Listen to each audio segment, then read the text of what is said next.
तो हम लोग अभी क्लास 11th और फर्स्ट लेक्चर नंबर है लॉज ऑफ मोशन।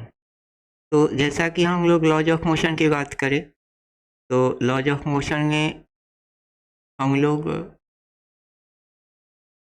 फोर्स के बारे में स्टडी करते हैं। देखो यहाँ हम लोग एनसीईआरटी का लाइन बाय लाइन स्टडी करेंगे और इस एनसीईआरटी के क्रम में हमें जो डीप नॉलेज है, जो जिस नॉलेज के अबाउट आपको एससी वर्मा तक के क्वेश्चन बनेंगे और न्यूमेरिकल कॉन्सेप्ट होगा उसके अंदर। तो लॉज ऑफ मोशन हमारे चैप्टर फिक्स है और ये एग्जामिनेशन ऑफ गिव से very very important, this is the very very important, ये वेरी वेरी इंपॉर्टेंट है। तो इस बात की ध्यान रखेंगे। लॉज ऑफ मोशन में हम लोग इसको शॉर्ट नेम एनएलएम बोलते हैं, Newton's laws of motion, Newton's laws of motion. This is the given by Newton's, scientist का नाम है न्यूटन्स लॉज ऑफ मोशन। ये शॉर्ट नेम एनएलएम बोला जाता है। आप किसी भी कंपटीशन के अंदर जाके पढ़ोगे तो एनएलएम के बारे में पढ़ा जाता है। जैसा कि आपको पता है मैकेनिक्स को दो पार्ट में डिवाइड करते हैं, एक है काइनेमेटिक्स और दूसरा होता है डायनेमिक्स। डायनेमिक्स मीन्स होता है काउज ऑफ मोशन, मोशन किस कारण से हो रहा है, और काइनेमेटिक्स का मतलब होता है study of motion, speed, body कितना तेज चल रहा है, कितना स्लो हो रहा है, स्लो होने में उसको टाइम कितना लगा, उसका एक्सेलरेशन क्या है। तो इन सभी का जो स्टडी करते हैं that is a kinematics.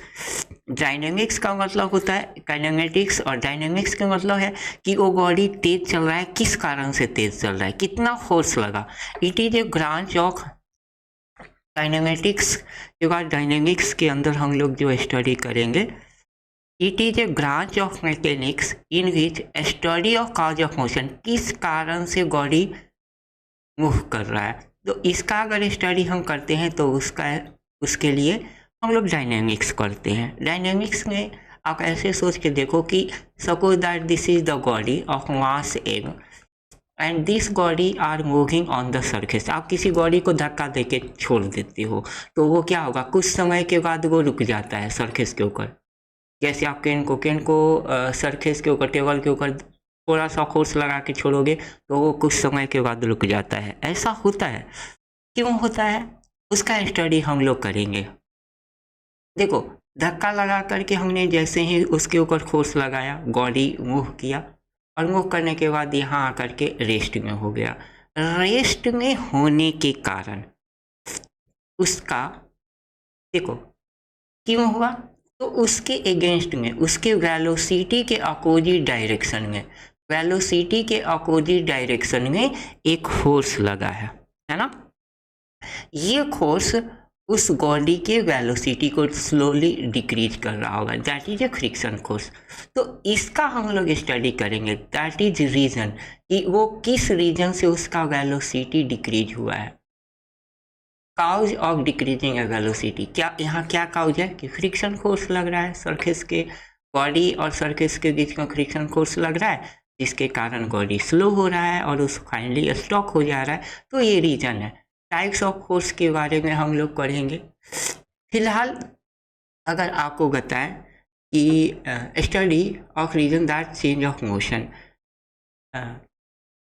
Force यहाँ से जो आया, बॉडी रुका तो वो फोर्स अप्लाई हुआ। व्हाट इज फोर्स, देखो फोर्स जो है ना, सबसे फर्स्ट आइडिया फोर्स का न्यूटन साहब ने दिया था। फर्स्ट आइडिया न्यूटन साहब ने दिया था फोर्स के बारे में। लेकिन उससे पहले जो चीज़ें डेवलप हुआ था तो वो साइंटिस्ट का नाम था गैलीलियो साहब ने, जो कि लॉ ऑफ इनर्शिया दिया था। लॉ ऑफ इनर्शिया हम लोग पढ़ेंगे, आगे पढ़ेंगे इनर्शिया के बारे में। फिलहाल हमने देखते हैं कि ये जो रीजन है, जो कि फोर्स के बारे में हम लोग देख रहे हैं, तो आपको पता है कि इससे पहले चूंकि फोर्स का कोई डिटेल्स नहीं पता था कि इस कंडीशन में हम इस फिजिकल क्वांटिटी को फोर्स बोलेंगे, तो उसको डिफाइन करने की रिक्वायरमेंट थी। तो न्यूटन साहब ने फर्स्ट न्यूटन्स लॉ के थ्रू फर्स्ट न्यूटन्स लॉ दिए और जिसके थ्रू उन्होंने डिफाइन किया, फर्स्ट न्यूटन्स लॉ कहा, फर्स्ट न्यूटन्स लॉ, जिसके थ्रू उन्होंने फोर्स को डिफाइन किया। सेकेंड जो रिक्वायरमेंट था that is find the magnitude, उसके लिए उन्होंने सेकेंड न्यूटन्स लॉ का, सेकेंड न्यूटन्स लॉ दिया। ये सेकेंड न्यूटन्स लॉ जो था that is about the force. Next, चूंकि फोर्स जो है वेक्टर क्वांटिटी है तो मैग्नीट्यूड के साथ साथ इसकी क्या रिक्वायरमेंट थी, direction, that is also have direction. तो इसके लिए उन्होंने थर्ड न्यूटन्स लॉ दिए थे, थर्ड न्यूटन्स। ये 1 by 1 स्टडी हम लोग करेंगे। तो फर्स्ट न्यूटन्स लॉ जो फोर्स के बारे में डिफाइन किया गया था, उससे पहले एक साइंटिस्ट हुए थे गैलीलियो साहब ने, उन्होंने भी फोर्स के बारे में, फोर्स से मिलता जुलता कुछ बताया था, उसको उन्होंने लॉ ऑफ इनर्शिया दिया। लॉ ऑफ इनर्शिया क्या होता है?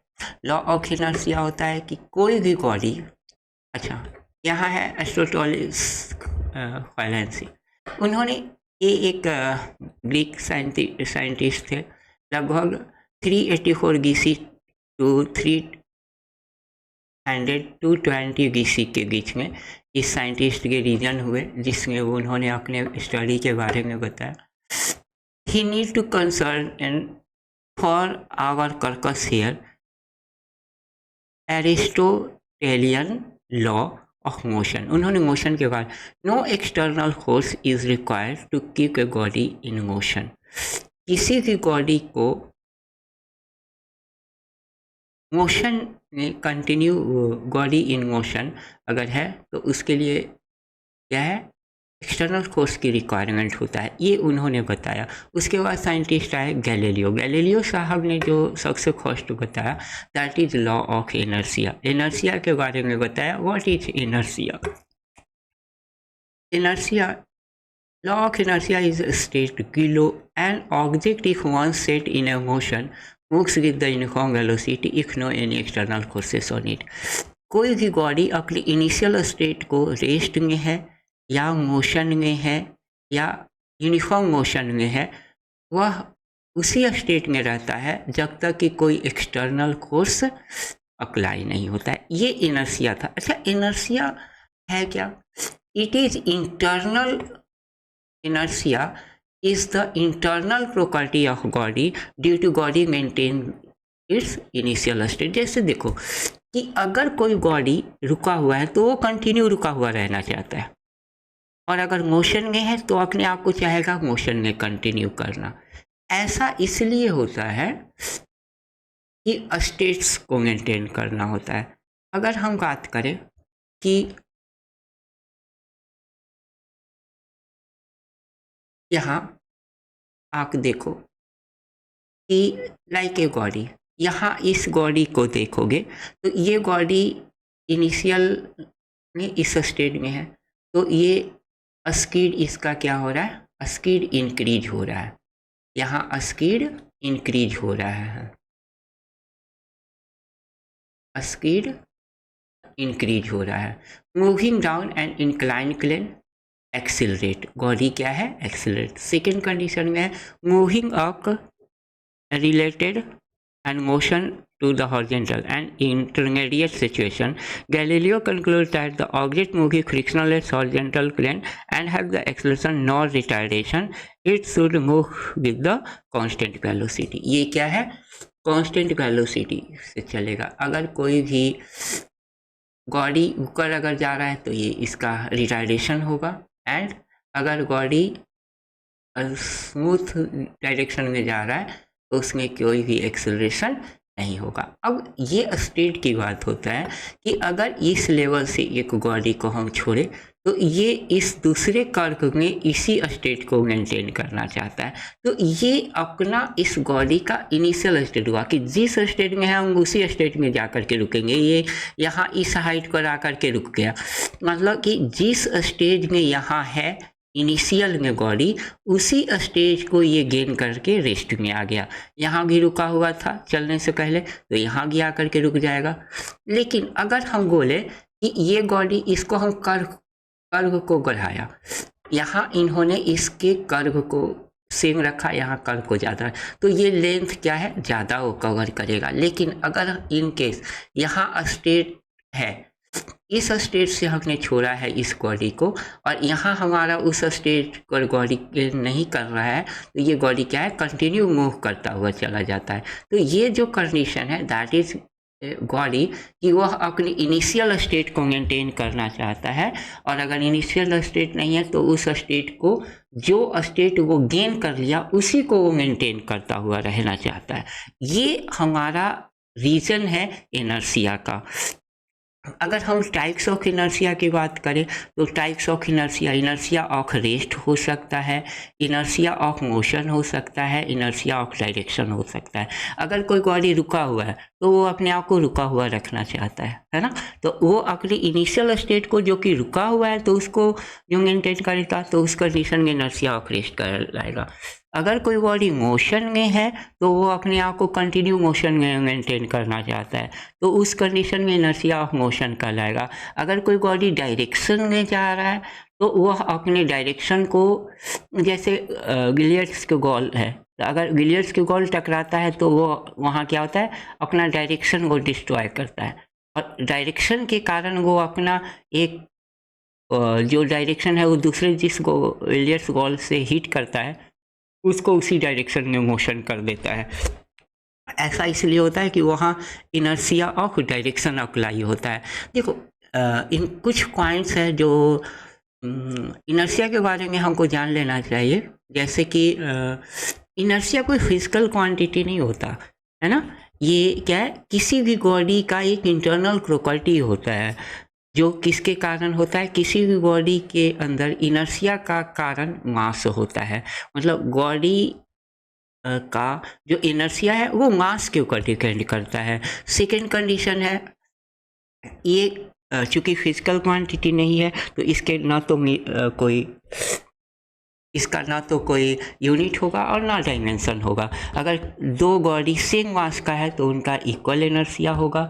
जो हैवी मासेस बॉडी है उनके हैवी इनर्शिया होंगे, जो लाइट मास बॉडी है उनके लाइट इनर्शिया होगा। ये याद स्मॉल इनर्शिया होगा। ये याद रखने की बातें हैं, ये समझने की बातें हैं। हमने अभी जस्ट इंट्रोडक्शन की बात किया, हमने इसमें स्टडी ऑफ फोर्स करेंगे, टाइप्स ऑफ फोर्स करेंगे।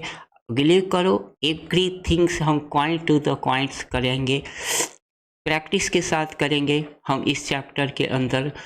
और ये मेरा फर्स्ट वीडियो है। नेक्स्ट वीडियो के अंदर हम लोग फर्स्ट न्यूटन्स लॉ करेंगे, सेकेंड न्यूटन्स लॉ करेंगे एंड मैग्नीट्यूड ऑफ लॉ करेंगे, जो कि second Newton magnitude of force के बारे में पढ़ेंगे, है ना। तो आप लोगों को मेरा रिक्वेस्ट है कि आप इसको सब्सक्राइब कर दीजिएगा चैनल को, और नेक्स्ट लेक्चर के लिए best of luck. Thank you.